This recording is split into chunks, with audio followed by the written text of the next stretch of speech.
আমি আজ দেশবাসীর কাছে ঘোষণা করছি যে আগামী জাতীয় নির্বাচন 2026 সালের এপ্রিলের প্রথমার্ধের যে কোনো একটি দিনে অনুষ্ঠিত হবে।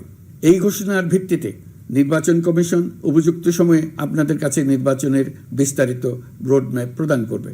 নির্বাচনের তারিখ ঘোষণা নয়, এটা সময়ের একটা চ্যালেঞ্জ। তারিখটা এসেছে একটা প্রস্তাব, একটা সম্ভাব্য দিন যেদিন জাতি আবার ভোট কেন্দ্রের দিকে হাঁটবে। অনেকেই বলছে যা একটা ঘোষণা তো হলো, কিন্তু প্রশ্ন হচ্ছে এই তারিখ কি আশার আলো নাকি নতুন করে একটা সাজানো নাটকের শুরু?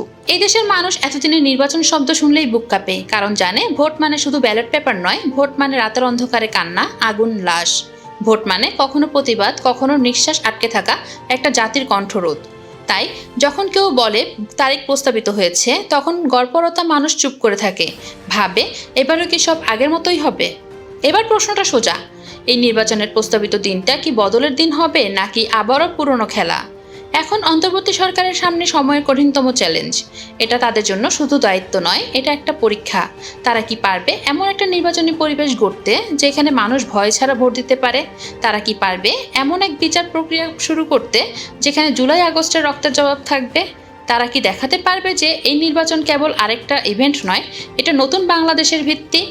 যদি পারা যায় তাহলে এই তারিখ ইতিহাস হয়ে থাকবে, আর যদি না পারা যায় তাহলে এই তারিখ মানুষ মনে রাখবে আরেকটার বিশ্বাসভঙ্গ হিসাবে।